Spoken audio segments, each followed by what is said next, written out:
रासपचे नेते राजेभाऊ फड यांची आज पत्रकार परिषद होणार आणि यावरून मात्र चर्चांना उधाण आलं।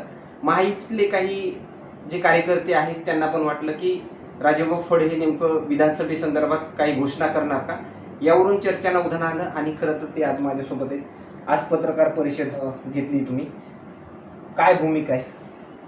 मी आज पत्रकार परिषद घेऊन सांगितलं की परळीची विधानसभा मी लढणार आहे। त्यासाठी मी आदरणीय शरदचंद्र पवार साहेबांकडं तिकीट मागण्याची मागणी करणार आहे। पवार साहेबांना मी जाऊन भेटणार आहे, मी जयंत पाटील साहेबांना भेटणार आहे, महाविकास आघाडीतल्या सर्व नेत्यांना मी जाऊन भेटणार आहे आणि परळीची विधानसभा निवडणूक मला लढायची। पण आदरणीय शरदचंद्र पवार साहेबांनी जर मला इथली उमेदवारी दिली तर मी अधिक चांगलं होईल आणि परळीत जे विकास झाला नाही, जे परळीत कागदावर विकास झाला तो कागदावर विकास मतदारच्या डोळ्यासमोर उतरल आणि बारामतीच्या धर्तीवर परळी मतदारसंघाचा विकास करण्याची संधी मला मिळेल, म्हणून मी पवार साहेबांना भेटून मला उमेदवारी मागणार आहे।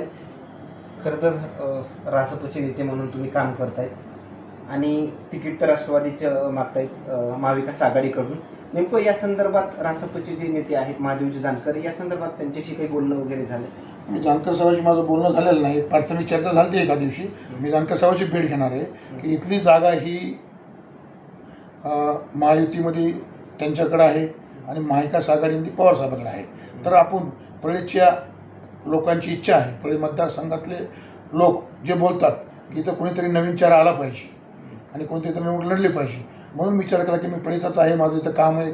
मी मुंडे साहेबांसोबत काम केलं, मी ताईसोबत काम केलं, मी जानकर साहेबांसोबत काम केलं आणि अशी परिस्थिती निर्माण झाली। मतदारांची इच्छा आहे, मतदारसंघाची इच्छा आहे की राजेभाऊ लढवायला पाहिजे आणि पवार साहेबांना लढवलं पाहिजे, म्हणून मी पवार साहेबांना भेट घेऊन विनंती करणार आहे की माझा प्रवेश करून घ्या आणि मला उमेदवारी द्या। ह्या जे जिल्हा स्तरावरले त्यांची काही नेते मंडळी आहेत त्यांच्याशी काही संवाद वगैरे झाला आहे? माझा आत्तापर्यंत कोणाशी संवाद झाला नाही। आता मी आजपासून पत्र घेऊन डिक्लेअर केलं की मी इथली निवडणूक लढवणार आहे आणि आदरणीय पवार साहेबाला भेटणार आहे। आता यानंतर मी आता सर्वांच्याच, मग जिल्ह्यातले असतील, तालुक्यातले असतील, राज्यातले असतील, देशातले असतील, या सर्व शरद पवार साहेबांच्या नेत्यांना, त्यांच्या पदाधिकाऱ्यांना भेटणार आहे आणि महाविकास आघाडीतले पण सर्व उद्धव साहेब असतील, नानाभाऊ पटोले साहेब असतील, आणखीन असे बरेच काही नेते आहेत, त्यांची पण मी भेट घेणार उद्यापासून। जर महाविकास आघाडीकडून उमेदवारी जर दिली नाही तर तुम्ही सोबत लढवण्याचा मार्ग निवडणार? महाविकास आघाडीतूनच मी उमेदवारी मागतोय आणि मला विश्वास आहे की महाविकास आघाडीतून मला उमेदवारी आदरणीय पवार साहेब देतील।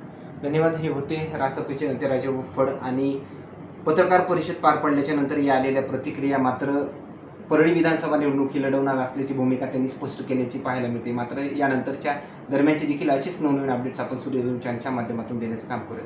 कॅमेरामन सूर्यधन बीड परळी। आपल्या भागातील महत्त्वपूर्ण बातम्या पाहण्यासाठी आजच आमच्या सूर्योदय न्यूज चॅनलला सबस्क्राईब करा आणि बेल आयकॉन प्रेस करा। आणि तुम्ही जर आमच्या बातम्या फेसबुकवर पाहत असाल तर आजच आमच्या फेसबुक पेजला लाईक, शेअर आणि फॉलो करा।